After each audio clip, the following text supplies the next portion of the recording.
Tá querendo gravar? Ah, agora sim. Oficialmente, então, boa noite para todas, para todos. Sejam muito bem-vindos e bem-vindas à aula de Teorias e Práticas de Ensino e Aprendizagem. Essa é uma disciplina que é obrigatória para todos, né? Então, assim, vocês hoje fizeram disciplinas separadas, não foi isso? Foi. Em função aí da linha que vocês seguem. E agora essa disciplina, como é um mestrado, ele é profissional na área de ensino, então a organização assim do curso, né, acredita que mesmo para quem vai entrar naquela linha de memórias e tal, essa dimensão do ensino, da aprendizagem e tal, é também essencial. E aí a gente vai ter esses encontros, né? O professor Ronan e eu ficamos aí responsáveis, né, pela disciplina. Essa é uma disciplina que particularmente eu tenho uma afeição muito grande por ela, eu gosto muito dessa disciplina porque ela discute muito daquilo que eu pesquiso mesmo, né? Então é algo que me dá assim, uma alegria muito grande poder trabalhar e eu acho que tanto eu quanto o Ronan aí, a gente que trabalhou mestrado, doutorado nessa área de educação, a gente, né, Ronan, a gente gosta muito de estar junto aí nessa disciplina. Para mim, a alegria é muito grande estar trabalhando junto com o Ronan. Eu não vou dizer há quanto tempo que a gente trabalha junto, não, porque né, meio que denuncia a idade, né, Ronan? Principalmente a minha, né?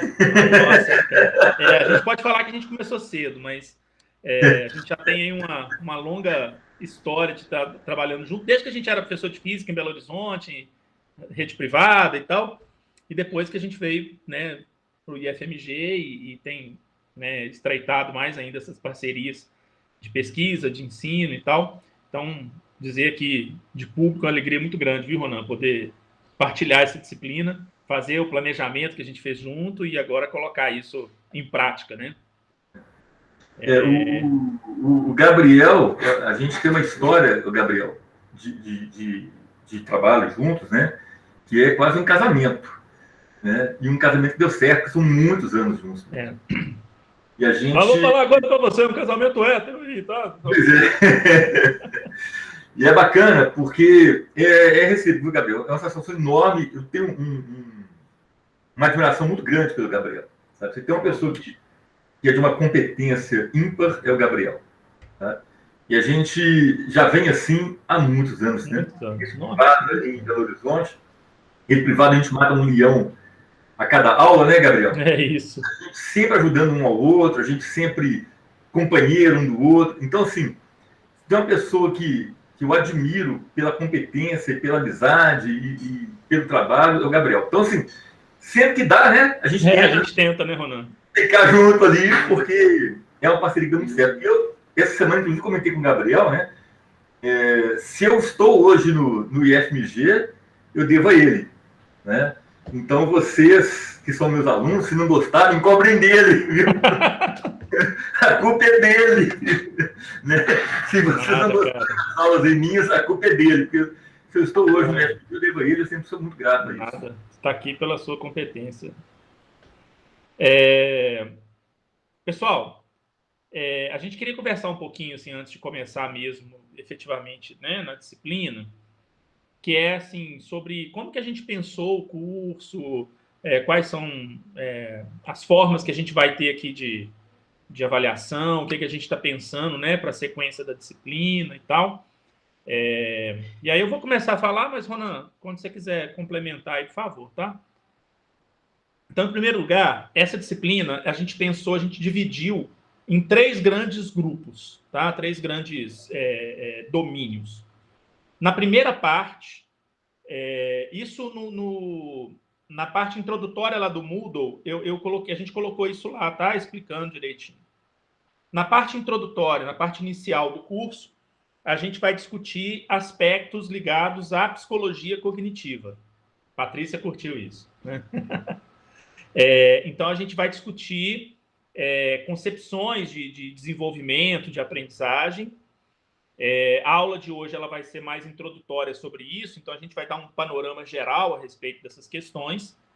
E na aula seguinte, a gente trabalha com a noção da psicologia do Jean Piaget, que é um psicólogo suíço, que desenvolveu um modelo teórico no século XX, que é um dos mais robustos assim, na psicologia cognitiva. Na semana seguinte, a gente discute Vygotsky, que é um outro grande expoente, né? Eu acho que o Piaget e o Vygotsky são os dois grandes expoentes assim, da psicologia cognitiva do século XX. A gente iria falar na semana seguinte sobre a síntese dos dois a partir de um francês chamado Gérard Vergniaud, mas eu vou explicar depois a razão. A gente teve que fazer uma pequena inversão, mas a terceira etapa dessa discussão é fazer uma síntese dos dois, do Piaget e do Vygotsky, à luz de uma teoria chamada dos campos conceituais. Só que a gente teve que intercalar, então vai ser assim, além de hoje, né, a semana 2, a 3 e a 5 da psicologia cognitiva. Tudo bem? A segunda parte do curso, ela entra mais no aspecto da sociologia da educação, um pouco assim, e aí o grande expoente que a gente vai começar a falar dele é o nosso brasileiro Paulo Freire. E abrindo um parênteses aqui, domingo agora a gente comemora o centenário do nascimento de Paulo Freire, patrono aí da educação brasileira, tão combatido, né? Tão pouco lido, compreendido, mas muito combatido, talvez justamente porque as pessoas não compreendam o que ele quis dizer. E muita gente tem essa mania, né, de falar, li, não entendi, então não gosto. A Pedagogia do Oprimido, que é uma obra basilar, né, assim, do conhecimento freiriano, mas outros livros, a Pedagogia da Autonomia, por exemplo, é um livro menor, né, mas muito denso. E aí, nesse dia que a gente for discutir o Paulo Freire, e por isso a gente fez essa mudança, por uma questão de agenda, a gente vai contar com a presença da professora Geralda Terezinha. Ela teve o grande prazer de estudar na PUC de São Paulo, quando o Paulo Freire era professor lá, e participou do grupo de pesquisa do Paulo Freire. Então, ela conviveu com o Paulo Freire, e da outra vez que eu dei essa disciplina, quando foi esse assunto, né, ela teve falando com a gente, e aí é muito legal, porque ela vai estar presente com a gente nesse dia, e para dar assim, um testemunho da pedagogia freiriana a partir da prática dele como orientador. Ela não foi orientada por ele, porque ela desprezou ele. Ela vai contar essa história depois, mas coisas da vida, né? E aí, além do Paulo Freire, a gente vai entrar em dois pensadores marxistas, o Manacorda, que é um dos grandes exemplares aí, um grande leitor e tradutor do Marx, e o Pstrak, que é um pedagogo, psicólogo da antiga União Soviética, e pensou um modelo de escola, que ele chamava de escola comuna, que muito se aproxima desse modelo, que seria o modelo fundante, né, dos institutos federais. Essa tríade, né, Paulo Freire, Manacorda e Strack, forma o que a gente está chamando aí de sociologia da educação, numa perspectiva marxista, que é, né, a nossa praia. Então, é possível que muitas das leituras que vocês fizerem em bases conceituais, por exemplo, vocês vejam também essa discussão sobre um outro aspecto, com outras palavras e tal, mas a ideia, né, ela vai ser fortemente verificada ali. Essa aula está muito comunista, hein?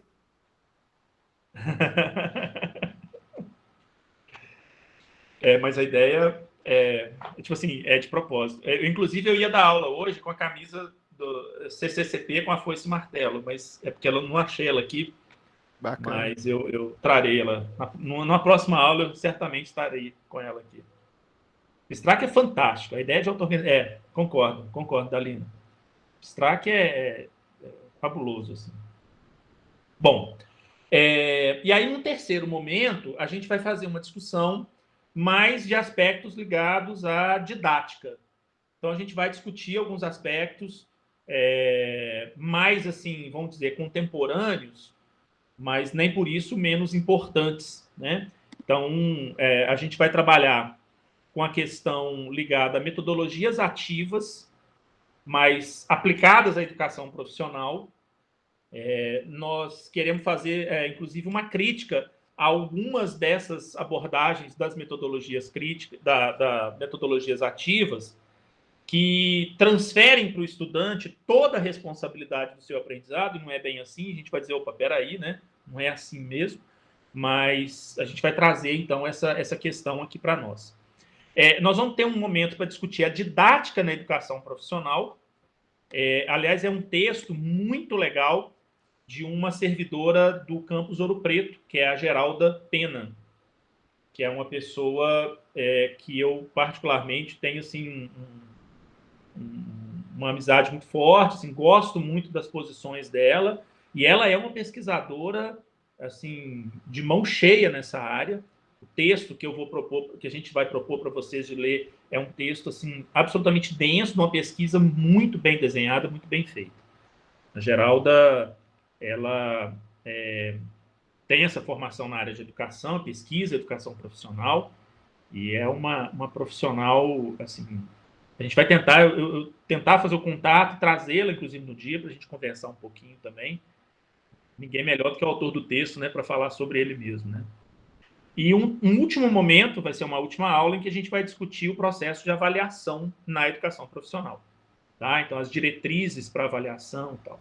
Então, são 3 grandes domínios, né? Psicologia, sociologia e didática, que eu acho que fecha um ciclo muito importante, né? Muito interessante, se a gente for pensar em teorias, né, de aprendizado, de práticas de ensino, de aprendizagem, a respeito, assim, do que realmente, assim, do ponto de vista, pelo menos assim, do que o Ronan e eu, a gente fez essa leitura, né, de quais são os aspectos, assim, essenciais, né, para vocês, mesmo quem não for da área especificamente de ensino e aprendizagem, né, quem for da área de memórias, quais são os elementos, assim, importantes a serem levados em conta quando a gente pensa num mestrado que é da área, né, ligado à área de ensino. Beleza? E aí, a gente queria propor para vocês uma questão assim, ó. São 3 grandes domínios, e a exceção da Patrícia, que é filha única, né? Todos vocês são 2 orientandos por orientador. Né? Ela é técnica administrativa, exatamente, trabalha na pós. Isso mesmo, Fátima. Ela é uma pessoa fabulosa, né? Assim, Então, o que eu estava querendo dizer assim, ó, a ideia é que todos os trabalhos que a gente propõe aqui, que vocês façam em duplas, nas duplas dos seus orientadores. Então, os 2 orientandos, que já deve ter algum contato, assim, porque tem reunião com o orientador e tal, eu acho que isso pode facilitar um pouco. E a gente vai propor para vocês sempre 3 trabalhos ao longo do curso. Para aquela primeira dimensão da psicologia, um outro para a segunda dimensão da sociologia e um outro da dimensão da didática. Tá? E aí, o que a gente pensou? Talvez seja bem produtivo pedir para vocês fazerem uma reflexão que faça essa ligação entre esse domínio que foi estudado, psicologia, sociologia e didática, e o seu tema de pesquisa. Há alguma aproximação entre os 2? É possível você usar algum elemento lá? Porque a gente acha que fazendo dessa forma, a gente contribui para vocês até refletirem sobre o tema de estudo, mas não por ele mesmo, mas refletir sobre o tema de estudo à luz daquilo que vocês querem fazer. Né? Quais são os elementos que estão presentes ali, quais são os diálogos possíveis que você enxerga, né? Que, de repente, você fazendo esse trabalho, você pode até aproveitar esse texto totalmente, em parte, para compor, né, sua dissertação, seu texto para qualificação, que já é algo que pode ser, de alguma forma, direcionado, né, para os trabalhos que vocês vão fazer. Então, vocês não terem que fazer 2 coisas, né? Sabe? Então, a gente pensou um pouco nisso. A orientação do que fazer vai estar no Moodle, tá? E aí, assim, eu não gostaria de ficar fixando, assim, vamos falar, um deadline para entrega, coisa, mas assim, é claro que a gente precisa da entrega até o final da disciplina, lógico, né? Mas se vocês precisarem, a gente termina a primeira parte lá da psicologia. Não precisa de no outro dia entregar o trabalho, porque vai demandar um pouco de reflexão e tal, mas obviamente os 3 trabalhos deveriam ser postados até o final da disciplina. A organização disso fica pela autonomia de vocês, pela possibilidade de vocês de dialogarem um com o outro para fazer o trabalho. Eu sei que às vezes essa questão de amadurecer a ideia do que está sendo estudado, ver isso no trabalho de pesquisa, pode demorar um tempo, né? Então, sintam-se aí à vontade para estabelecer entre vocês, né, um cronograma de entrega que seja, ao mesmo tempo, relacionado com o nosso tempo aqui da disciplina, mas que seja confortável para vocês. Tá joia? Sempre que tiverem alguma dúvida sobre a natureza desses trabalhos e tal, nós não vamos estipular número de páginas, nada disso, porque nós temos consciência que, às vezes, um tema desses pode ser muito próximo do trabalho de um e muito distante do trabalho do outro. Então, às vezes, o cara pode escrever muito sobre uma coisa e o outro vai ter dificuldade de escrever muito. Então, não vai ter número de páginas, número mínimo, número máximo, mas é um exercício que pode ajudar vocês, né, a criar um corpo, porque vocês estão vendo aqui, nós vamos trabalhar com referências que são referências clássicas nessas áreas, né? Então, assim, citar Paulo Freire num trabalho do Prof. EPT nunca é demais. Pode, né, se tiver a ver com o seu trabalho. Mesma coisa para o Piaget, para o Vygotsky, para o Manacorda, enfim. Tá? Então, basicamente, a questão do trabalho vai ficar mais ou menos nessa linha aí. Completar alguma coisa, Ronan? Que eu falo demais, né? Vai lá. Gabriel, isso mesmo. Eu só queria, pensando aqui rapidamente, Gabriel, o que você acha? Como a Patrícia está sozinha, talvez a gente poderia fazer dela uma ligação iônica aí com um outro grupo, né? Fazer uma pontezinha de hidrogênio ali e ela faria um trio. Pode. Né? Eu pensei em fazer eu e ela, assim, mas... Então ótimo. Na verdade, era isso que eu ia falar, que eu estou numa situação de total privilégio, né? Porque, além de ser a única, eu estou como orientanda do Gabriel, né? Então, acho que não seria tão problemático e o meu tema passa muito por essas questões, principalmente a da psicologia, né? Mas as outras também vão muito de encontro. Então, não vejo problema de ficar sozinha. Mas, se for mais fácil, posso fazer em grupo também. Porque, não sei, aí você conversa, depois a gente conversa, porque se você preferir fazer sozinha, não é problema para mim, para o Gabriel, acho que não. Mas imaginei por isso. Poxa, tá todo mundo em dupla e eu sozinho. Eu acho muito bom ter alguém para trocar ideia, né? Obviamente que você vai ter o Gabriel para trocar ideia, acabou. Não fica ninguém melhor, né? O Gabriel, eu tenho o melhor de todos. O Gabriel, na modéstia dele, ele não gosta que fale, não, mas eu falo porque eu sou dedo duro, sabe? Se tem uma pessoa aqui nesse grupo, nosso, do Prof. EPT, que está apta a falar dos temas dessa disciplina nossa, essa pessoa chama-se Gabriel. Né? Gabriel estudou Piaget. Você, Gabriel, não seja tão modesto, ele estudou para ir Piaget, sabe? Quase que com o Piaget mesmo, né? Faltou esse aqui para ser com o Piaget mesmo, né? Foi uma aluna do Piaget, então ele foi aluno de uma aluna do Piaget, né? Da Suíça. Não é pouca, não, entendeu? Comenta com a gente aí, Gabriel, uma brincadeira aí. O nosso orientador, a gente fala que é o nosso pai, né? Pai acadêmico. Eu fui neto do Piaget, né? Porque a Silvia Parra, que foi minha orientadora lá em Genebra, ela foi aluna do Piaget e teve um dos grandes que eles falavam lá, assim, era um grande privilégio, que foi convidada pelo Piaget para ir na casa dele. Então, quando o Piaget convidava para a casa dele, era um sinônimo que ele gostava da pessoa. O único problema é que o Piaget fazia fondue todo dia, mas ele não lavava a panela, porque ele falava... A Patrícia é bisneta do Piaget, que linda aí. Mas porque ele falava que se ele vai usar no outro dia, para que lavar a panela? Né? Então, ele fazia fondue todo dia, todo santo dia, na mesma panela, e você tinha que comer o fondue na panela. Enfim, era mais ou menos isso. Ainda tenho, eu não sei falar, eu não sei a pronúncia certa, depois você me corrige, Gabriel, que é bom que eu vou, tanto ver, aprendendo. Mas tem o Vernoux também, né? Como é que é o negócio do Vernoux? Vergniaud foi a cara de pau minha, assim, trondosa, né? Porque eu tinha estudado o Gerard Vergniaud, a teoria de campos conceituais, no mestrado, e achei o e-mail dele e comecei a encher o saco dele, né? Falei, ó, tô escrevendo isso aqui, o que você acha?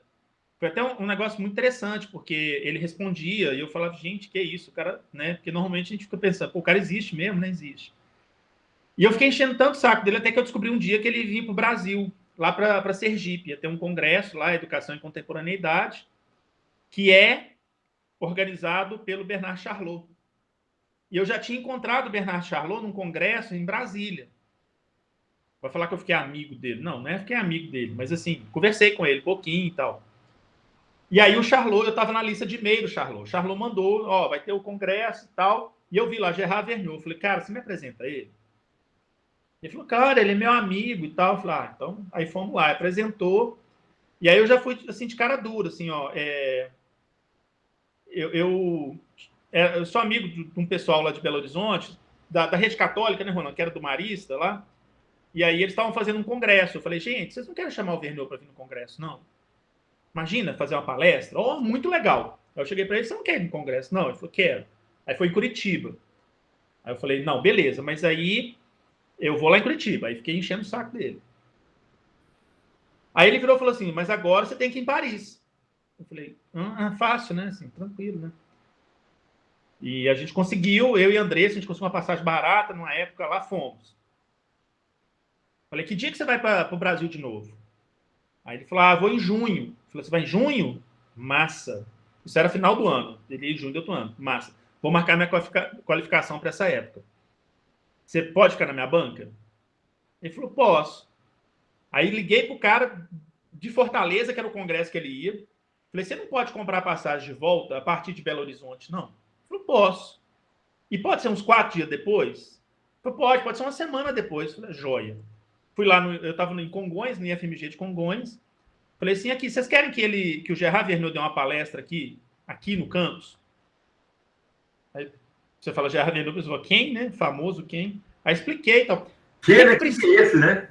Mas nós não temos condição de trazer ele. Não, você precisa de pagar uma passagem de Salvador, de Fortaleza, para Belo Horizonte. Onde que ele vai ficar? Na minha casa. Aí, beleza. Aí ele ficou uma semana lá em casa. E aí a gente ficou amigos. Viu? Tem foto. Tem foto. De Congonhas, você tem foto. que me mandar essas fotos. Você tirou, você nunca mandou para mim. Eu vou. Acha ela aí. Aí ele fez a palestra, a gente fez a tradução simultânea e ficou lá em casa. Ele ensinou o teorema de Tales para o Tales, meu filho. E a coisa mais engraçada de todas disso é que a gente foi levá-lo para almoçar em Tiradentes. Eu vou até parar de gravar isso, porque isso me compromete, assim. Aí nós fomos almoçar em Tiradentes, ele pisou num formigueiro, quando a gente estava indo embora. E eu tô vendo que ele tá dando tapa na perna. Eu falei, que isso? Ele falou, tem formiga me picando. E entrou debaixo da calça dele.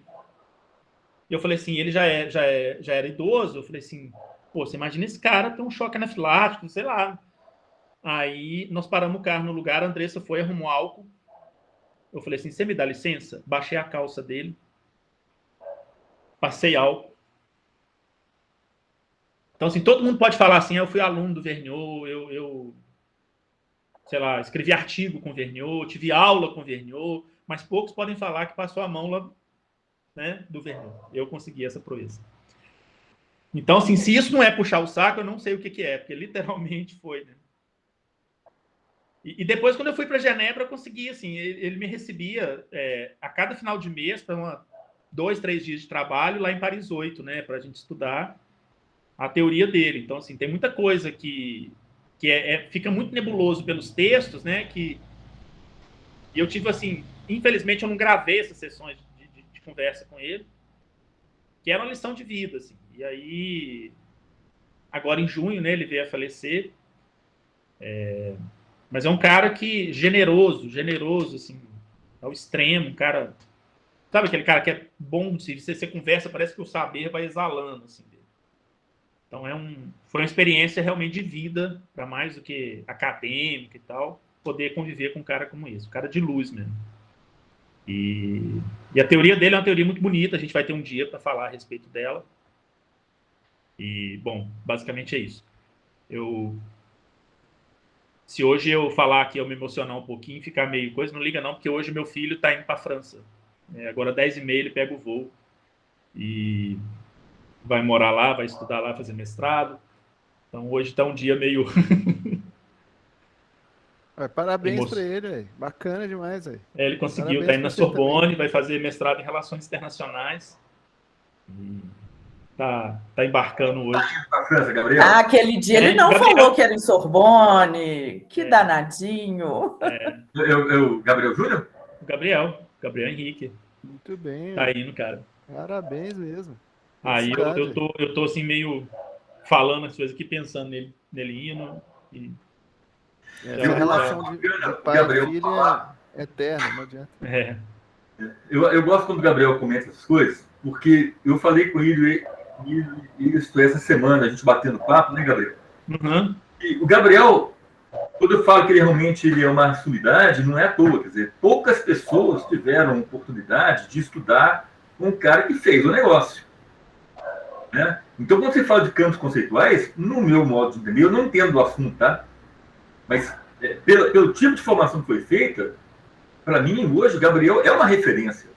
E isso é muito pouco explorado dentro do IFMG. Eu falei isso com o Gabriel. O Gabriel não explora isso. O Gabriel é um cara muito simples. Ele não explora isso. Né? Vocês vão ter a oportunidade de estudar com um cara que melhor que ele não vai ter. Pode ter gente aqui no Brasil que saiba um tanto quanto ele, né? Mas melhor que ele não vai ter. E isso é pouco explorado. Eu acho que isso devia ser mais... A gente devia valorizar mais a prata da casa. Né? Fazer uma brincadeira com o futebol, né? É aquele craque que jogou a vida inteira desde a categoria de base do profissional e nunca teve oportunidade no profissional. Aí ele sai, vai para um outro clube e arrebenta no outro clube. Assim, ele jogou aqui, né? Estava aqui, né? Então é o Gabriel, né? E eu tenho uma história que eu quero contar. Gabriel, você me permite contar uma história pessoal? Nossa, vai lá. Essa história eu gosto de contar ela. Depende da história, né? Porque não, essa história é bacana. Essa dá para contar para todo mundo. Como eu falei com vocês, ele e o Gabriel são amigos há muitos anos. Nós trabalhamos numa escola privada em Belo Horizonte e o Gabriel Henrique, o filho dele, era aluno dessa escola. Então, no dia de ir embora, né, na hora de ir embora, o Gabriel buscava os meninos, ir para casa, aquela coisa toda, né? E a gente é amigo de frequentar a casa de um outro, essa história toda. E o menino dele fazia handball no Maristas. Lembra dessa história, né? Ele fazia handball no Marista, sabe? Então a gente saía junto da aula ali, acabava a aula, e Gabriel, eu era sacana, eu sempre fui muito sacana, e o menino dele era pequenininho, assim, sabe, menino pequenininho. Eu chegava todo dia, e tinha mais dar um coque na cabeça do menino dele. E ele me olhava com a cara ruim e tal, coque de brincadeira. Passou uns anos e tal, né? O Gabriel veio para o IFMG, eu fui para o IFMG um pouco depois, tal, então eu fiquei um tempo sem ver o menino dele, aquela coisa toda. E o menino dele foi estudar lá no IFMG do Campos Congonhas, né? Menino. O menino hoje está 3 de mim de altura, mas os 4 largura. Olhando para ele assim, ainda bem que ele não vai querer descontar os coques. Os coques não pode. Se for descontar, cara, você tá lascado. Você perde o resto dos cabelos aí. Você lembra disso, Gabriel? Se ele fosse descontar os coques, eu tava ferrado. Tá lascado. Nossa. O menino dele... Nossa, ficou grande demais, seu filho. O que é isso? O que você deu para ele? 2 metros, O Thales está indo no mesmo caminho, o Bernardo. Não, e foi um crescimento, assim, né, assim... Deu um estirão, né? Rápido, né? Assim, cresceu. Assim, né? Estirão mesmo. E tá o pai e tá o filho, isso é bacana, né? Eu acho que isso mostra o bom caráter que o Gabriel, vocês podem ver isso aí, né? Que a família vai no mesmo caminho, né? Então, a educação de família realmente é fundamental. Né? Você viu que hoje a gente combinou, eu vou pagar uma caixa de cerveja pro Ronan, para ele falar isso tudo. Aí, deve estar chegando aí já encomendei aqui. Tá? É um pouco disso aí. Né? Manda necessidade para ele. Eu não sabia que ele estava indo para a França hoje, não. Manda meus parabéns. Tá indo hoje. Aí, espero que. Aí a gente está meio coração na mão aqui. 2 anos? Se tudo der errado, ele volta. Se tudo der errado, ele volta. Fique por lá, porque ele não vai ficar comigo. Vai ficar, com certeza. Bom, gente, ele falou que quer me levar também, todo mundo. Não, a gente não vai deixar, não. Vai ficar. Não, só daqui 2 anos. Tá. Não pode ter orientação à distância, Paty. Ah, é verdade, né? De repente eu posso ir até lá, assim, Então, para fazer uma sanduíche orientação. lá, ué. Seria legal. Gente, então, vamos começar. A gente não vai estabelecer, igual em algumas outras disciplinas, aquela dinâmica de deixar um texto para vocês apresentarem. A gente achou mais adequado fazer uma coisa diferente. A gente faz a apresentação, deixar os trabalhos como sendo esses trabalhos que vocês vão fazer. Então, esses 3 textos que vocês vão criar, eles vão ser avaliados, vai ser a avaliação da disciplina, tá, gente? Então, assim, a gente não vai deixar um texto para vocês apresentarem. Nós imaginamos que talvez vocês tenham que fazer uma coisa parecida em outra disciplina. E talvez, assim, a gente deixe um texto e aí a primeira parte da aula, a gente, ou eu ou o Ronan, a gente faz uma apresentação das ideias centrais, a gente contextualiza e deixa um segundo momento para discutir perguntas que vocês tenham, dúvidas sobre a questão do texto, tá? Talvez, assim, por esse tempo que a gente tem, talvez seja mais produtivo, até porque se a gente for pegar, assim, pela formação de todos, por exemplo, pega a Patrícia tem formação em psicologia. Então, a área da psicologia, talvez ela não vai ter pergunta assim, para fazer e tal. Mas essa não é a formação de todo mundo. Então, a gente achou que talvez fosse mais adequado deixar dessa maneira, tá, gente? Então, se quiserem já lá no Moodle mesmo postar dúvida antes, para a gente até balizar mesmo a apresentação, beleza. Mas cada semana vai ter um texto ou 2 de referência, tá? Nós procuramos escolher textos que façam, de alguma forma, uma ligação com a educação profissional e tecnológica. Nem sempre isso vai ser possível, tá? Às vezes tangencia, mas nem sempre chega lá. O texto do Paulo Freire, a gente fez a opção de pegar um texto do Paulo Freire mesmo. Ele não fala de EPT, mas, enfim, ele fala de fundamentos muito gerais e universais da educação, tá? Mas, por exemplo, o texto do Piaget é um cara falando sobre o Piaget, como que as ideias dele podem ser aplicadas na educação profissional e tecnológica. Tá? O texto do Vygotsky é um texto de uma figura chamada Zoia Prestes, filha de Luiz Carlos Prestes, que foi alfabetizada em russo. Então, ela faz a tradução... ela foi alfabetizada em russo e em português, né? Então, assim, ela lê o Vygotsky e traduz o Vygotsky direto do russo e faz críticas sobre a tradução errada que foi feita originalmente do Vygotsky. E o que nós recebemos do Vygotsky aqui foi do russo para o inglês, do inglês para o português. Então, cada tradução dessa tem perda. E a tese de doutorado dela é uma delícia de ler, chama Quando Quase Não É a Mesma Coisa, que ela faz exatamente, ela aponta os erros de interpretação do Vygotsky original por conta dessa tradução mal feita que foi realizada. É muito legal. O Vygotsky original ele é muito mais próximo das ideias de Piaget e vice-versa do que a gente imagina aqui no Brasil. O texto sobre o Vergniaud, aí, assim... Eu perguntei para o Ronan se ele não importava, eu peguei um texto que eu escrevi para o livro que saiu do programa, né? Um capítulo do livro, que eu tentei fazer essa aproximação, Teoria de Campos Conceituais na EPT. Tá? Aí, quando a gente for para o Paulo Freire, é um capítulo do livro dele, o Manaccorda é um capítulo do livro dele, o Pistrac é alguém falando sobre o Pistrac, Metodologia ativa também é um texto falando das metodologias ativas na EPT. O texto sobre didática, esse que eu falei da Geralda, que também é aplicado. E o texto de avaliação é um texto oficial do governo de um sistema de avaliação da EPT. Então, a ideia é sempre fazer isso. Mas na nossa apresentação, a gente vai tentar ir um pouco além das ideias do texto. Então, nós vamos apresentar o autor, dizer um pouquinho sobre... o contexto da obra dele, sobre algumas coisas assim. Beleza, gente? Lá no Moodle já tem o planejamento, né? Já tem o cronograma da disciplina, e lá vocês vão perceber uma coisa interessante. Assim, ó, na coluna lá do texto, do plano de ensino. Na coluna que tem professor, às vezes está escrito Gabriel e Ronan, às vezes está escrito Ronan e Gabriel. O nome que aparecer primeiro é quem de nós que vai ser responsável pela condução da discussão. Mas nós dois vamos participar das aulas, né? Mas nós não vamos... Assim, um vai estar responsável por tocar. Então, hoje é Gabriel e Ronan, né? Mas vai ter momentos que vai ser Ronan e Gabriel, só para vocês poderem ter... Tá? E aí lá no Moodle já tem o texto da semana, tudo certinho lá. Bacaninha? Diga, Ronan. Dentro disso que o Gabriel falou, né? Eu e Gabriel, nós vamos abrir a sala, né? Começar a discussão.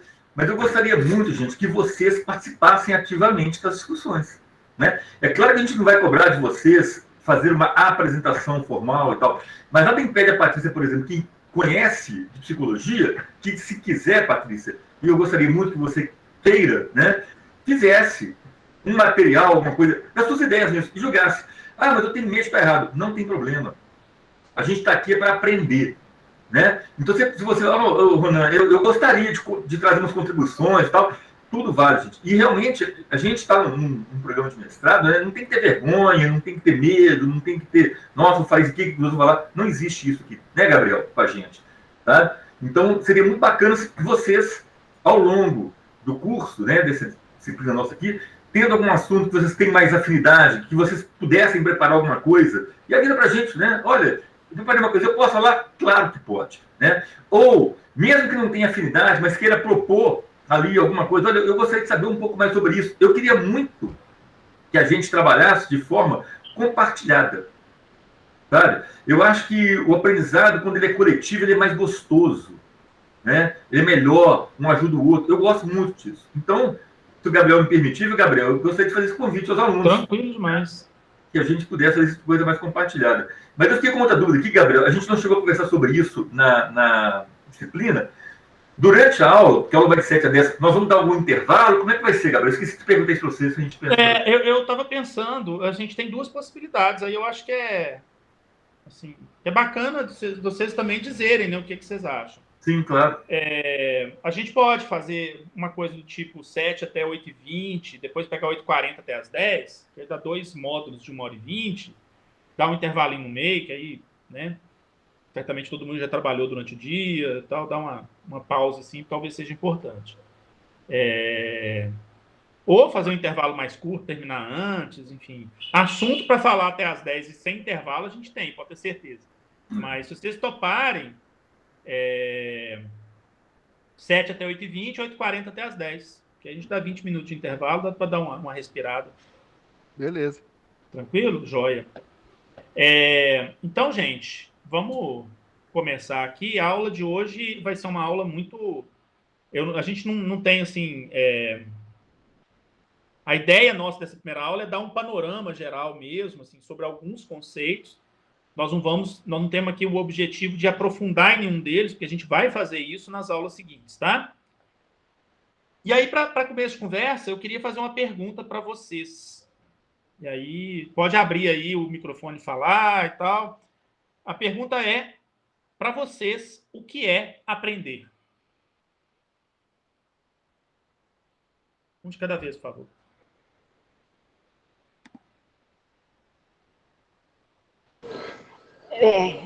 Desculpa. Aprender para mim é todo instante, todo instante. Você está sempre suscetível, aberta. Todos os segundos da vida a gente está aprendendo.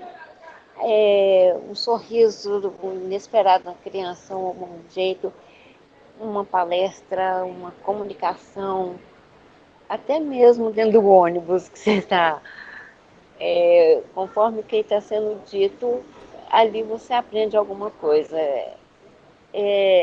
Aquilo que acrescenta no seu conhecimento que faz uma certa diferença daquilo que você estava pensando. O acréscimo, o aprender, essa dinâmica que acrescenta algo no seu conhecimento. Eu acho que isso é aprender. Eu não vou responder agora, vou deixar... Débora, a próxima. Bom, aqui no mestrado eu acho que eu estou aprendendo que aprender é desaprender. É assim, é no sentido da gente desconstruir, sabe? De não vir tão armado, porque eu ainda não consegui totalmente, né, me retirar desse lugar, mas eu ainda né, me sinto muito fechada, essa coisa, olha, a resposta tem que estar certa, tem que estar com a resposta na ponta da língua, e vocês vêm ao longo do semestre dizendo assim, olha, mas por quê? Né? Então, eu me sinto mais à vontade para errar e para questionar, e aí eu acho que o meu processo de aprendizado tem sido melhor assim. Mais alguém?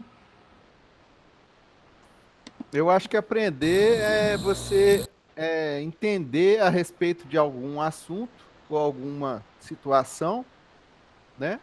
E conseguir explicar essa situação para outra pessoa e a outra pessoa entender da mesma forma que você entendeu, ou fazer acréscimos àquilo que você entendeu, ou fazer críticas mesmo em cima daquilo que você entendeu. Porque eu acho que aprender faz parte desse processo, né? Porque você aprende, se você aprendeu realmente algum assunto, alguma coisa, você tem uma capacidade de explicar aquele assunto ou aquela coisa para outra pessoa. E a outra pessoa entende. É impressionante, eu já passei muito por isso. Então, eu acho que aprender é isso. Aprender é você entender aquilo que você está estudando, ou aquela situação que você está vivendo, e poder explicar para outra pessoa e a outra pessoa entender aquilo que você aprendeu, né? Usando a Beleza. mesma palavra, né? Estou anotando aqui. E Dalino? Boa noite. Então, eu penso que, assim, eu tenho uma visão diferente. Não é diferente. Eu concordo também com o que o Matheus colocou aí, mas eu tenho uma visão que o aprender é uma mudança de comportamento, né? E essa mudança de comportamento, ela parte de conhecimento e de alguma habilidade, né? Inclusive, eu costumo citar como exemplo esse pensamento meu, a fazer uma comparação com quem vai, por exemplo, tirar a carteira de habilitação, né? A primeira parte que a gente faz é aquela parte mais teórica, né? Para você compreender um pouco dos sinais, o que significa e tal. Se a gente aprender só aquilo, não adianta você colocar a mão no carro que você vai quebrar a cara lá na frente, né? Você precisa ganhar também uma habilidade de como lidar com esse conhecimento.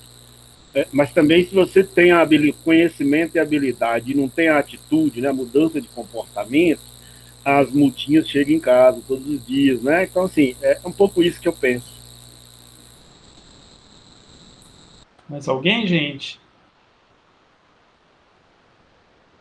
Então, deixa eu tentar fazer um apanhado geral do que vocês falaram até agora. Se alguém está esperando que eu vou responder o que é aprender hoje, vocês lembram da primeira aula que a gente teve da outra disciplina, né? Hoje eu sou igual Chacrinha, para quem tem mais ou menos a minha idade, eu vim aqui para confundir, não para explicar, né? Então, vamos lá. Eu queria começar meio de trás para frente, assim, desses tipos de conhecimento, né, que o Idalino falou. Deixa eu anotar aqui, construção. Isso vai dar pano para a gente conversar. Talvez a gente tenha, hoje, assim, bem estruturado assim, na psicologia cognitiva, que a gente pode imaginar dois tipos diferentes de conhecimento, os dois necessários, mas complementares, mas distintos. Um cara que, por exemplo, lê um livro sobre como andar de carro, ou como nadar, como andar de bicicleta, ele é capaz de dizer várias coisas sobre andar de bicicleta, sem nunca ter pego uma bicicleta na vida. Nós sabemos dizer sobre as coisas assim, muito fortemente, sem experienciar essa coisa. Quer dizer, há um tipo de conhecimento que nós vamos chamar de predicativo, que tem muito a ver com isso. Ele é muito declaratório, ele é muito enunciativo. Nós valorizamos muito isso na escola brasileira.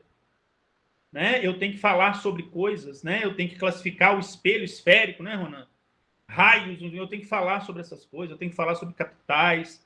Seria até bom, né, se isso fosse bem feito, porque aquele deputado lá, não sei se vocês viram isso, de Santa Catarina, que falou que Mato Grosso do Sul fica no sul do país, que os estados do sul são Paraná, Santa Catarina, Rio Grande do Sul e Mato Grosso do Sul, porque é sul. Nessa lógica, o sul de Minas deve ficar no sul do país também, né? Mas, então, assim... Foi o Reis que falou isso? O Gabriel. Não foi não. Mas deve ter pensado, viu? O Gabriel. Ele deve ter pensado isso também, viu? Hein, Gabriel? Mas foi um deputado, foi senador, não. Diga. Ele estudou na mesma escola que aquele cara lá, esqueci o nome dele, o que era o embaixador brasileiro, né? Aires, né? Era o Aires, eu esqueci o nome dele. Que veio puxar saco do Trump na época e falou que o Brasil era o único país, né, que havia estado ao lado dos Estados Unidos nas 3 guerras mundiais. É verdade. Nas 3 guerras. Lembra disso? Logo que ele, né, que o Bolsonaro subiu, foi lá puxar saco do Trump lá e falou isso lá na ONU, lá para todo mundo. Não, o Brasil é muito amigo dos americanos, nós tivemos junto as 3 guerras mundiais, somos o único, é verdade, somos os únicos que... É o único mesmo, né? Está prevendo. Mas esse conhecimento predicativo ele é muito comum, assim, é necessário a gente falar sobre as coisas, né? A gente saber dar nome para as coisas e tal. Mas existe um outro tipo de conhecimento que se manifesta muito na prática, né? Que é o conhecimento operatório. O conhecimento operatório que é muito dessa coisa, né? De eu pegar e fazer, de eu resolver as coisas. E às vezes eu nem sei dar nome para a coisa, mas eu sei resolver o problema, né? Então, realmente, existem 2 tipos diferentes, necessários e complementares do conhecimento. Um conhecimento só da prática, vocês devem ter estudado alguma coisa em relação a isso em bases, né? Que é aquela do fazer pelo fazer, sem refletir sobre e tal. Ele é um conhecimento também que não vai muito longe, né? Quer dizer, eu sei fazer, mas eu não sei... teorizar sobre, eu não sei pensar sobre isso, eu acabo fazendo e não evoluo com isso, né? Porque eu não reflito sobre a minha ação. E isso vale para todos os métiers, né? Vale para todas as profissões e tal. Se eu, como professor, se eu faço alguma coisa que dá certo, mas eu não sei pensar sobre ela, problematizar, eu vou simplesmente reproduzir esse negócio e pode ser que não dê certo depois, que dá certo num contexto, pode não dar no outro. Então, assim, são 2 conhecimentos. Por outro lado, se eu só falo sobre uma determinada técnica de ensino, mas eu não sei usá-la na prática, também é estéril. Então, são 2 conhecimentos necessários, diferentes. A gênese e a evolução desses 2 conhecimentos, né, são diferentes. E eles funcionam de forma solidária, né, para ter sucesso numa ação. Ronan? Eles se complementam, né, Gabriel? Eu acho que é um pouco dessa, não sei se você concorda comigo. E dentro dessa estrutura, né, tem um outro conhecimento que é muito bacana, eu sempre gosto de comentar sobre ele, que é o conhecimento tácito, o saber tácito. Né? O que é? É um saber que você aprende laboralmente, ou aprende com as suas vivências, ou aprende com... as suas interações com o outro, ou aprende no saber fazer, né? Mas que é uma coisa muito interessante, porque hoje um grande desafio, e eu estava, há um tempo atrás, eu estava conversando com um professor da área de engenharia, e ele estava comentando comigo que hoje, por exemplo, no Japão, um dos grandes problemas do Japão é esse gerenciamento de saber tácito. Depois eu explico em que contexto que é, mas primeiro, só contextualizando o que é saber tácito. É aquela coisa que você sabe fazer, que você desenvolveu com você, mas que é muito difícil você passar para o outro. E o exemplo que eu gosto de dar é a minha avó. Né? Minha avó, ela é viva hoje. Ela está fazendo 97 anos. Eu fiz um almoço para ela aqui mais cedo. Aniversário para ela.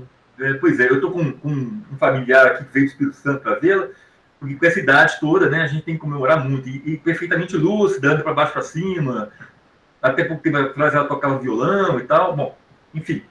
Minha avó, ela, como toda avó, né, ela cozinha muito bem, sabe?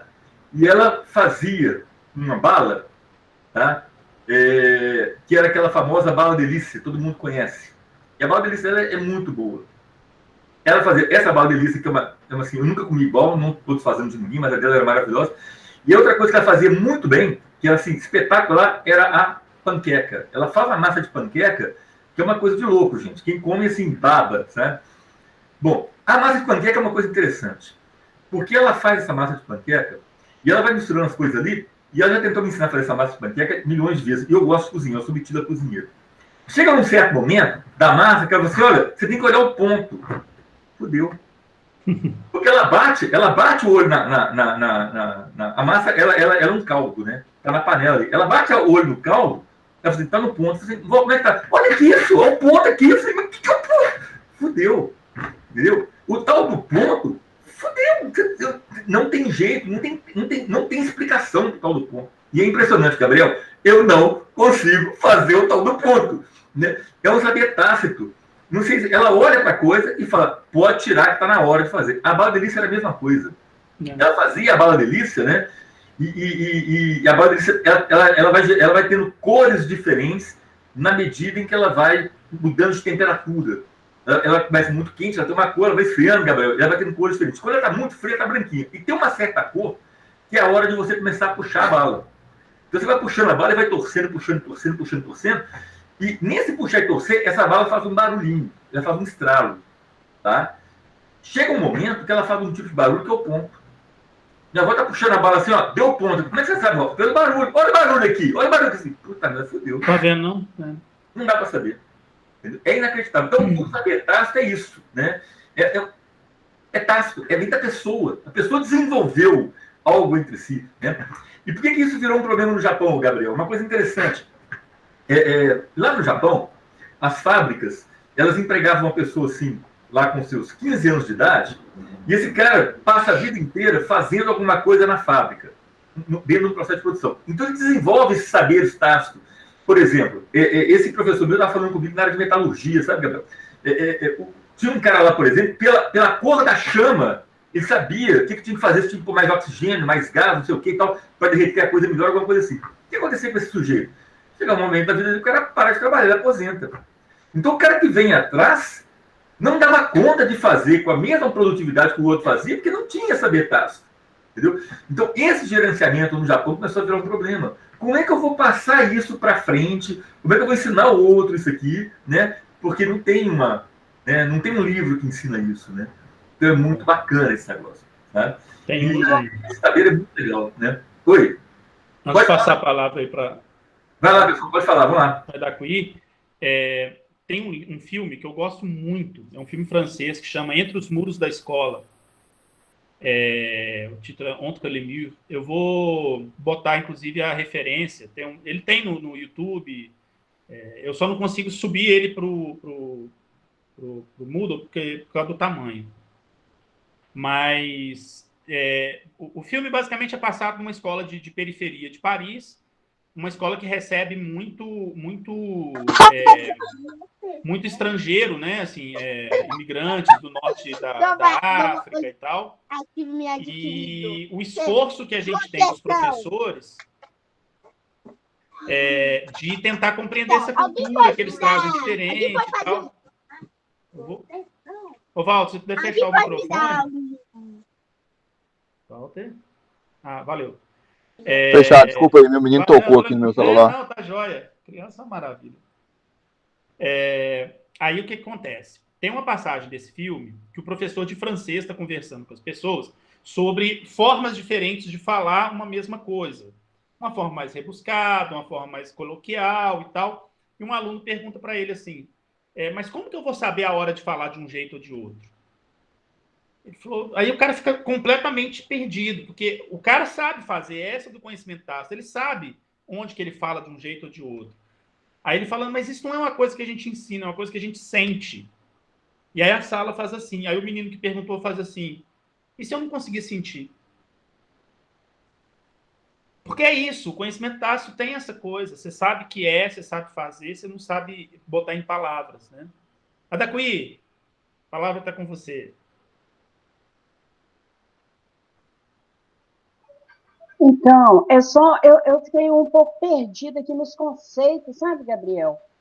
O conhecimento, o predicativo que eu entendi eu leio sobre algo que eu não sei nada, eu aprendo, só a parte teórica, mas não sei nada da parte prática, pelo que eu entendi. E o conhecimento operatório, eu pensei que era o contrário, e que eu saberia a parte prática e não a teórica. Mas aí, quando o Ronan falou do conhecimento tácito, que ele falou que era a parte teórica, então o conhecimento operatório, na realidade, seria o predicativo mais o tácito. Ou não? Só para organizar o discurso aqui, então. Nós temos vários tipos de classificação dos conhecimentos, né? Assim, os conhecimentos são classificados dependendo do autor de diversas formas. O Gerard Vergniaud, por exemplo, ele propõe essa divisão do conhecimento operatório e predicativo para dizer que do que a gente sabe tem sempre uma parte que é o que a gente enuncia, o que a gente fala, o conceito do jeito, né? Eu falo assim, por exemplo, combustão é uma reação com oxigênio que libera gás carbônico e água. Isso é um conhecimento operatório, é um conhecimento predicativo, que eu estou enunciando coisas. O conhecimento operatório é aquele conhecimento que você usa para fazer as coisas, né? O conhecimento em ação. É quando você está resolvendo um problema, por exemplo, sobre combustão, né? Você está lá botando fogo numa coisa e está medindo lá e tal. O que o Ronan está acrescentando aí na ideia do conhecimento tácito é que há uma parte da nossa ação que a gente sequer pensa no que a gente está fazendo, a gente simplesmente faz, né? E a gente faz segundo algumas regras, mas a gente não tem sequer a clareza de quais regras são essas. É um conhecimento, sobretudo, prático, mas que a diferença é que no conhecimento operatório eu ainda tenho uma noção do que eu estou fazendo.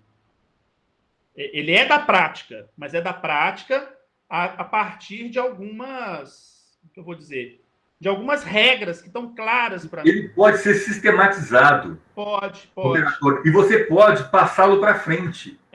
O operatório é algo que você pode passar para frente. Porque eu falei do tácito, o tácito ele é muito pessoal. Ele é muito pessoal. Difícil de passar para frente. Então ele não pode ser qualificado como um operatório. Tá? Por isso o problema no Japão, né? Porque como o tácito não é operatório, é difícil do cara ensinar qual é a cor da chama que é melhor para fazer derreter lá o ferro, né? Essa que é a ideia, tá? Então eu estava comentando, só para completar a ideia, o Gabriel estava comentando que dentro dessa confusão toda ainda tem o tácito, né? Que é essencialmente prático e que você não consegue fazê-lo. O melhor exemplo de conhecimento tácito que eu tenho, assim, quando o Maradona foi treinador da seleção da Argentina, né, e botou o pessoal para treinar falta, e ele falou, eu quero que você jogue a bola ali, ó, né, naquele lugar ali. E o pessoal chutando e errando, ele botou a bola, é assim, gente, pá, e a bola entrou onde que ele queria. Ele sabe fazer, mas ele é absolutamente incompetente para poder explicar como que ele faz aquilo, porque é algo que está tão na ação, está tão arraigado no corpo dele, que ele simplesmente faz. Mas ele não sabe como que ele faz. E se ele tentar explicar, isso aqui é uma diferença também fundamental, né, Ronan? Se você tentar explicar o que você faz, você nunca vai conseguir explicar corretamente. Depois eu vou contar a história de uma pesquisa do Fernando Becker que ilustra isso muito bem.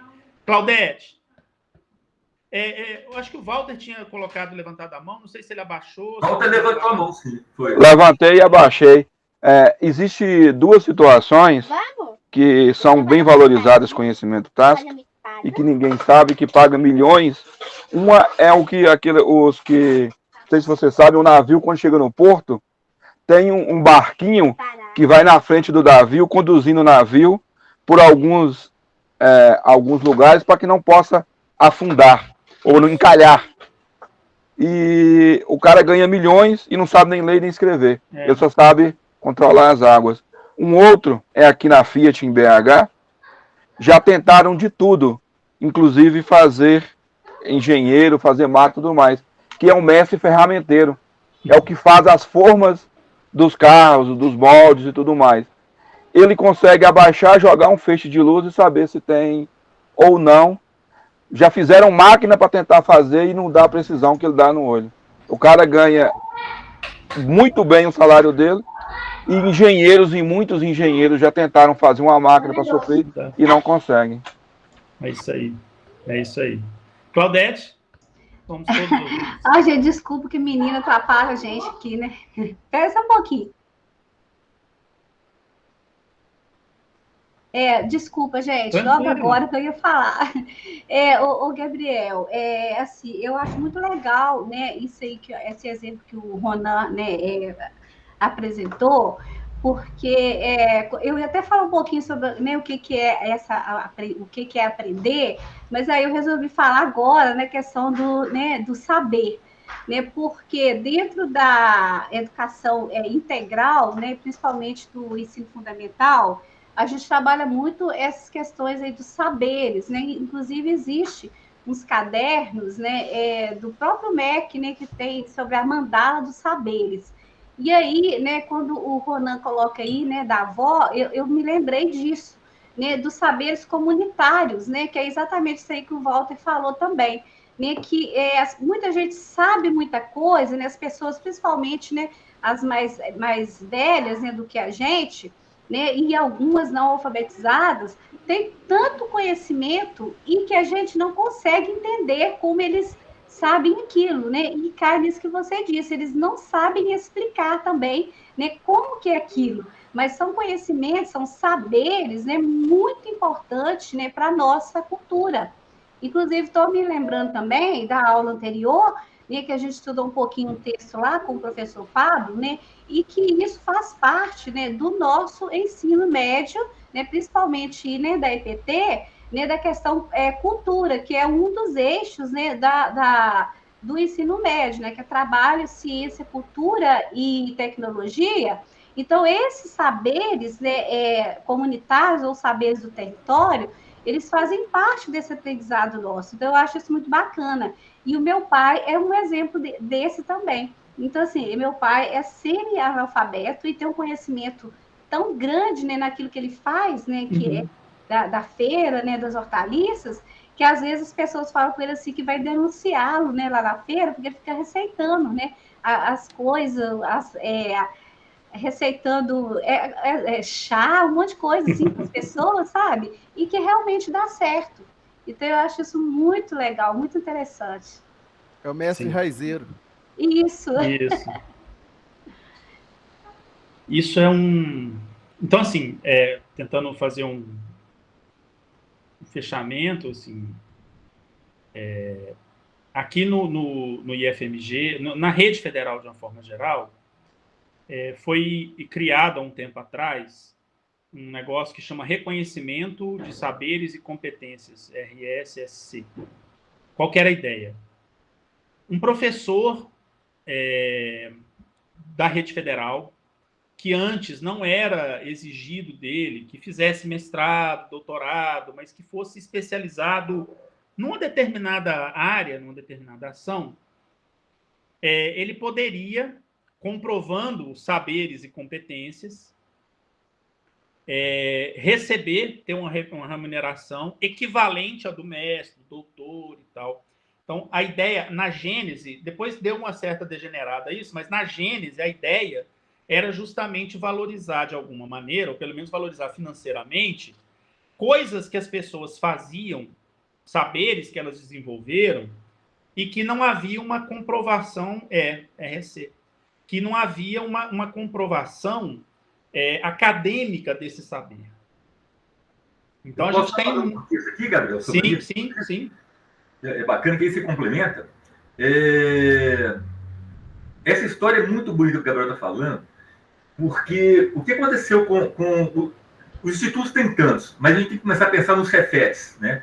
O que aconteceu com os Cefetes? Os Cefetes, durante uma fase muito grande da vida, empregavam professores que passavam a vida inteira dentro de um laboratório, por exemplo. Você tinha lá um professor que dava aula de torno mecânico.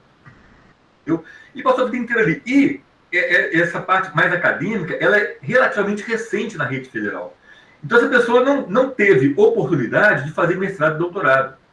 E dentro da reformulação da carreira profissional, passou-se a valorizar muito o título de mestre, o título de doutor. Tem até uma separação hoje. Você tem um salário base e tem uma complementação salarial que você ganha de acordo com o título que você tem. E hoje a complementação pelo título é até maior do que o salário base. Né? Se a gente pegar o contra-cheque, né, Gabriel? A gente vê que a complementação que a gente ganha é maior do que o próprio salário base. O que começou a acontecer? Como essas pessoas não tinham título, o salário delas foi ficando cada vez mais defasado, então uma precarização muito grande do serviço por conta disso, da pessoa, do trabalho da pessoa, uma desvalorização do trabalho da pessoa, e quando essa pessoa aposentava, coitado, aposentava com um salário muito baixo.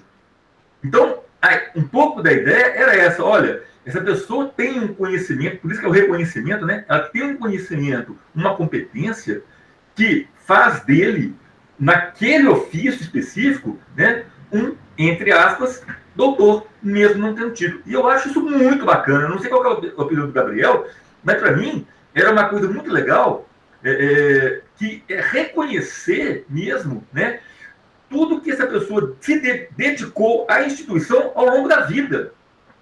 Né? Pessoas que passaram a vida na instituição e na hora ali de terminar, né? Você, o Matheus falou sobre o Cefet, o Matheus é do Cefet, né? A gente conhece o Cefet bem, né, Gabriel? Nós tivemos lá como professores substitutos. Eu conheço o Cefet bem porque eu fiz mestrado no Cefet também. Só que o Cefet eu conheço próximo. A minha ex-esposa é professora do Cefet há muitos anos, continua lá há muitos anos. Então, assim, é uma história muito bonita. Depois, se o Matheus quiser falar um pouquinho também dessa história, né, Matheus? Fique à vontade aí para a gente conhecer um pouquinho melhor. Então é só isso, né, Gabriel? Só para contextualizar. Eu vou só ter que me chamando aqui dentro, tá, gente? Alguma coisa. Agora já volto um minutinho só, tá, Gabriel? Tranquilo. Beleza.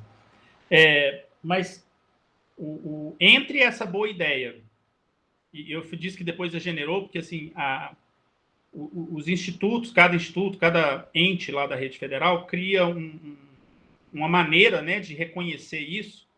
E aí eu acho que tem um grande problema, e esse é um problema sério, que advém disso que nós estamos discutindo. Por isso que eu chamei essa discussão, esse tema aqui. Como reconhecer um saber tácito. Entende? Então, assim, de que maneira, qual é a estrutura que você tem para montar para fazer, de fato, um reconhecimento de saberes e competências, sendo que a construção desses saberes aconteceu ao longo de muito tempo, na prática e tal. Então, como isso realmente é muito difícil, optou-se por um outro caminho, que foi de criar uma série de regras, tipo um barema, preencheu o barema, teve tantos pontos, então você ganha. Assim, então, na essência, a ideia do RSC, ela era bem diferente do que foi colocado em prática. E em muito, eu acho, esse é um julgamento meu, tá, gente? Muito, eu acho que é por conta da dificuldade de se criar um processo de se trabalhar com essa coisa. Até porque conhecimento tácito é muito pouco estudado. Tem um francês, Poligny, que descreve um pouco disso. Na teoria de campos conceituais, o Vergniaud vai chamar não de conhecimento tácito, mas de invariantes operatórios, mas, enfim, é bem parecido, né, a ideia, mas a gente não tem muitos instrumentos psicológicos para poder criar uma maneira de aferir isso, sabe? É manifestado na ação, basicamente, né? Então, tem muito pouca gente teorizando, porque realmente é um domínio muito difícil. Você imaginar que, se eu dissesse para vocês, nós sabemos mais do que conseguimos demonstrar. Essa frase parece que é muito correta, né? Mas cria um projeto de pesquisa para demonstrar isso. É complicado, assim, fazer uma demonstração disso é impossível, porque eu estou afirmando algo que, assim, como que eu sei se você sabe algo? A partir do que você demonstra saber.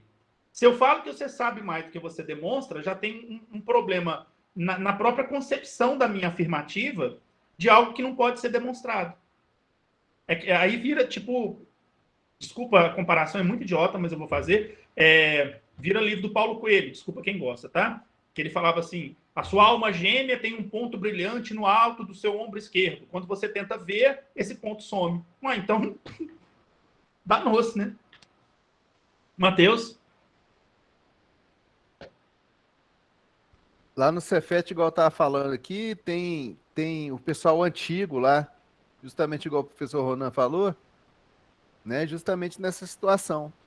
O pessoal tem muita experiência em trabalhar nos laboratórios, né?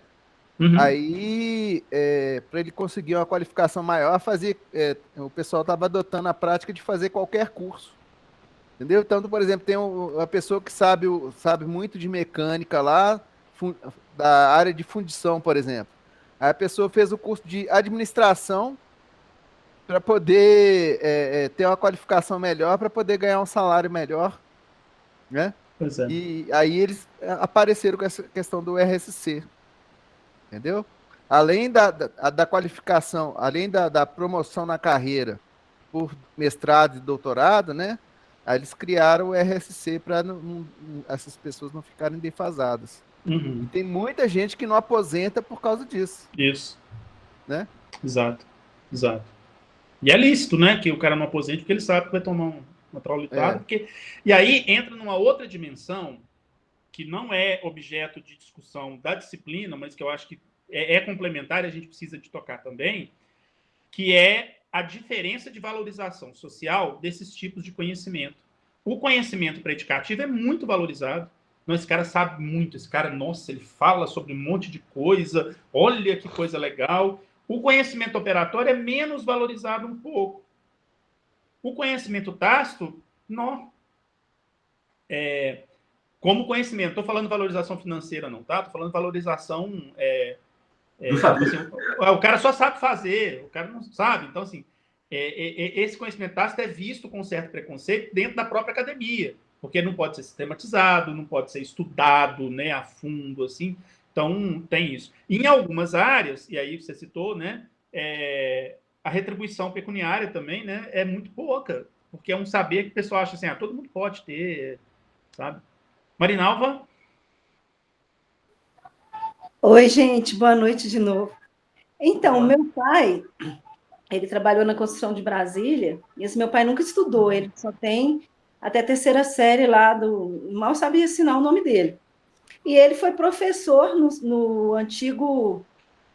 na antiga ETFOP, e depois Cefet de Ouro Preto. Ele foi professor do curso de edificações na área dele, né, que é mestre de obras, não sei o que ele ensinava, não. E tiveram que pegar ele, porque só tinha ele que sabia ensinar aquilo, entendeu? Eu também não sei muito bem o que é, não, que ele também nunca sabia me explicar o que era, né? Porque ele é muito simples, muito humilde. Uhum. Eu sabia que ele dava aula lá pelos outros colegas meus do IF. Ó, seu pai deu aula para mim. Mas meu pai não tem nem terceira série, mal sabe escrever, sabe? E eu achava isso muito engraçado, mas ele aposentou com um salário muito pequenininho, né? Nunca recebeu nada, não sei como que funcionava. Mas não tinha outra pessoa, eles tentaram professores, sabe? E o meu pai, que não tinha nem terceira série lá do ensino fundamental, dava aula para edificações. Fantástico, fantástico. Porque isso leva a gente a um outro ponto.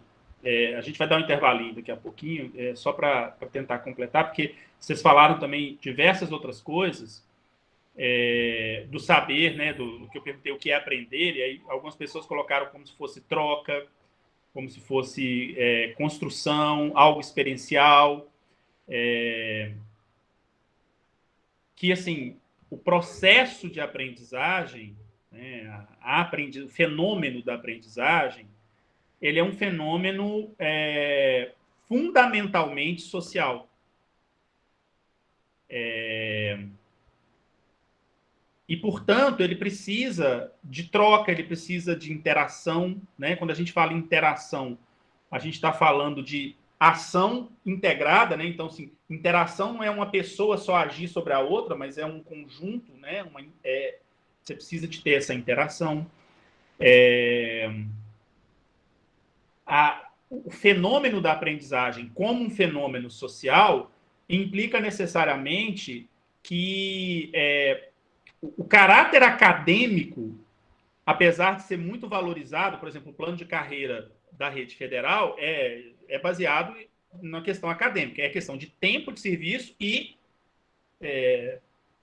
postos acadêmicos que você vai galgando, né? Então, assim, você tem... Titulação, né? Titulação. Então, você tem mestrado, você ganha um tanto, doutorado, você recebe mais, porque imagina-se que esse conhecimento acadêmico ele é muito importante e deva ser valorizado dentro de uma academia. No entanto, quando a gente vai trabalhar com aspectos da aprendizagem mesmo em si, esse aspecto acadêmico, falar aqui, talvez vocês vão achar que estou falando uma heresia, mas eu gosto de dar umas provocadas. Esse aspecto acadêmico talvez não seja o mais relevante. E quando você fala, Marinalva, que seu pai não tinha... Você se assustou, né? Porque meu pai era professor, como assim? Né? Não tinha... É porque a gente imagina que é necessário anos de estudo para que seja possível interagir com alguém a ponto de gerar aprendizagem. O que, do ponto de vista até da história da humanidade, é falso. Porque a existência do doutorado, do mestrado, da academia na história da humanidade é relativamente recente. E as pessoas aprendiam. E aprendiam entre si. Né? Como é que um índio, um indígena, aprende a pescar na sua comunidade? Ninguém vai fazer faculdade de pesca para ir lá ensinar. Ele faz parte de uma comunidade, ele vai pescar com os outros, ele vê os outros pescando, eventualmente ele começa a pegar lá o jeito e começa a observar, ali tem mais peixe, ali tem menos, e sem perceber, isso é uma coisa muito interessante da aprendizagem, num determinado momento ele passa a pescar. Quem aprendeu a dirigir sabe que é assim. Você não sabe marcar qual foi o dia que você aprendeu a dirigir mesmo, mas houve um momento que você pegou o carro e dirigiu, sem pensar assim, agora eu tenho que ligar para essa primeira, tenho que tirar o pé da embreagem, acelerar. Não, você pega e dirige. Andar de bicicleta, né, Gabriel? Andar de bicicleta. E é assim também, porque a gente está falando muito de coisas motoras, né? Andar de bicicleta, andar de carro, mas é assim também com resolver um problema de física ou interpretar uma música, enfim, é assim com todas as nuances, né, do aprendizado, para todos os tipos de aprendizado.